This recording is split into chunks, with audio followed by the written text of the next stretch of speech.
चाहते हैं। इस स्वाभिमान यात्रा में हमने आज स्वाभिमान यात्रा निकाले और जिसको हम लोग पैदल यात्रा के स्वरूप आज यहाँ तक पहुंचे।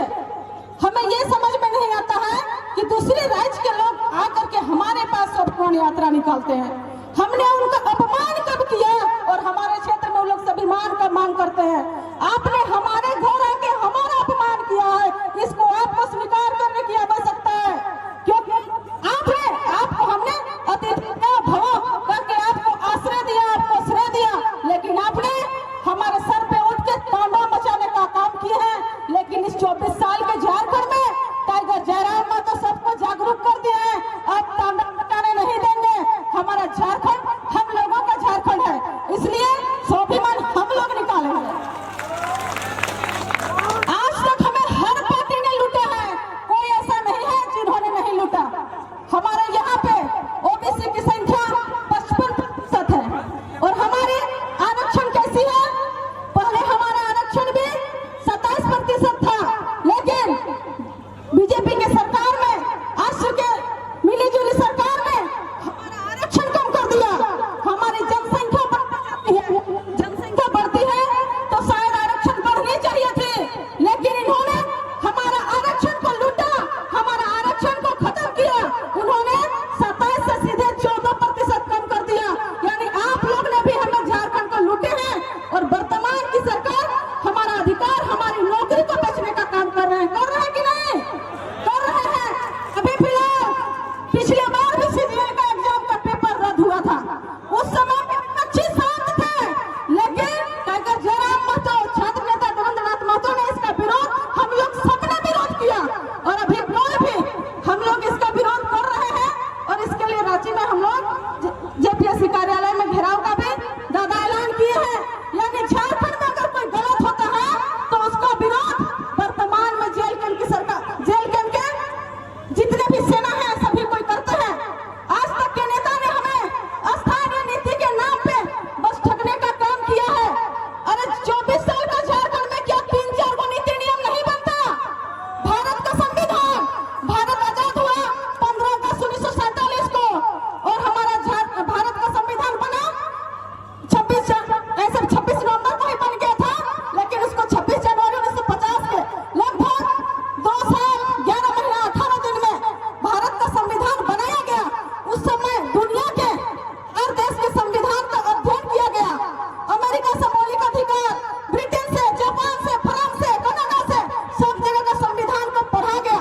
उसके बाद इतना बड़ा संविधान महज 3 साल में, कहने का मतलब कुछ दिन के लिए 3 साल नहीं पूरा था, तब बन के कंप्लीट हो गया। क्या 24 साल में 2-4 को नीति नियम नहीं बनता? बन सकता था, लेकिन बनाने वालों का नियत चाहिए बनाने के लिए। इन्होंने साफ कह देते हैं कि हमने विधानसभा से पारित करके भेज दिया था केंद्र को और बीजेपी वालों ने हमें करने नहीं दिया।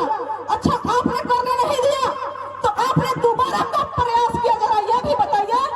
विधानसभा सत्र चलते रहता है, मानसून सत्र, ग्रीष्मकालीन सत्र, विशेष सत्र, आपने फिर से संशोधन करके भेजते महोदय, आपने क्यों नहीं भेजा? क्या आप 5 साल के बाद फिर अगला 5 साल देने का मौका देख रहे हैं? अगर यहाँ के हमारे मुख्यमंत्री जी, हम लोग नागालैंड है, वहाँ की सरकार से पूछते भाई कि आपका यहाँ का स्थानीय नीति क्या है, कि लोग अगर आपके नागालैंड जाता भी है पहले परमिशन लेते हैं कि हम लोग किस काम से जाएंगे और कितना दिन रहेंगे। केरल का शिक्षा नीति पूछते हैं कि वहाँ पर शिक्षा नीति इतना बेहतर क्यों है? क्या दूसरे हमारे हैं पड़ोसी राज्य के हमें अपना देश, अपना राज्य का लोग नीति नियम नहीं बताते, लेकिन इन्होंने कभी करना ही नहीं चाहा। वो लोग चाहते थे कि झारखंडी इसी प्रकार गरीब रहे, झारखंडी इसी प्रकार लाचार रहे, तो चुनाव में हमारे सभा में ये लोग आएंगे। लेकिन जयराम महतो के नेतृत्व में गांव-गांव में, जंगल झाड़ में, पहाड़ पर्वत में सिपाही इतने तैयार कर दिए हैं कि जयराम महतो आए चाहे ना आए, अगर उनका सिपाही कोई कार्यक्रम का ऐलान करे तो पूरा मैदान भर जाता है, क्योंकि झारखंडी चाहते हैं कि बदलाव आए। झारखंडी चाहते हैं कि झारखंड में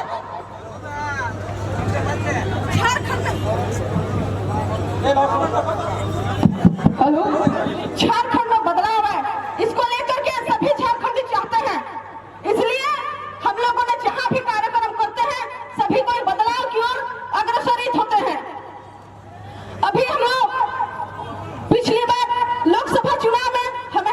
सामना करना पड़ा। कोई बात नहीं है, आप लोगों को महाभारत की कुछ बातें को बताते हैं।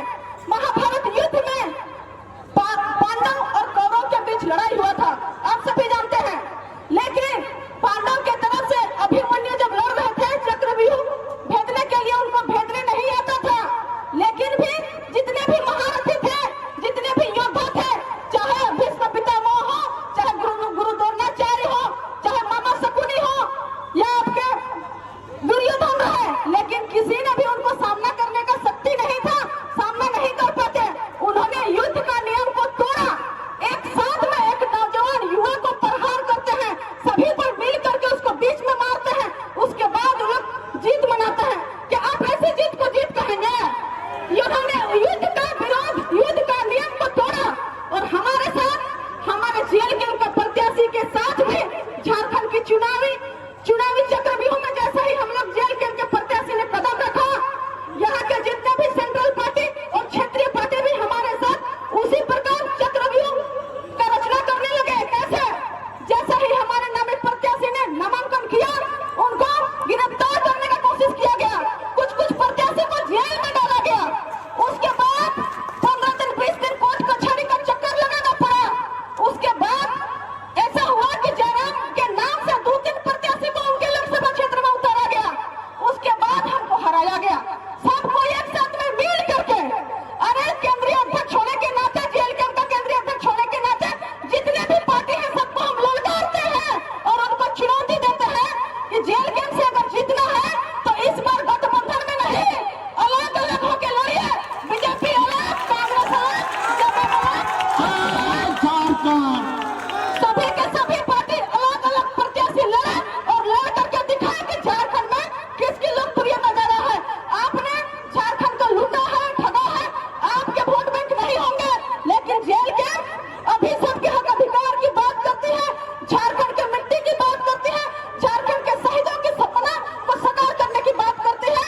इस लड़ाई में आप लोग हमें सामना नहीं कर पाएंगे, ये भी हम चुनौती देते हैं। अगर आप विधानसभा में अलग अलग लड़ेंगे तो शायद हमारी सरकार बनने से कोई नहीं रख सकती है।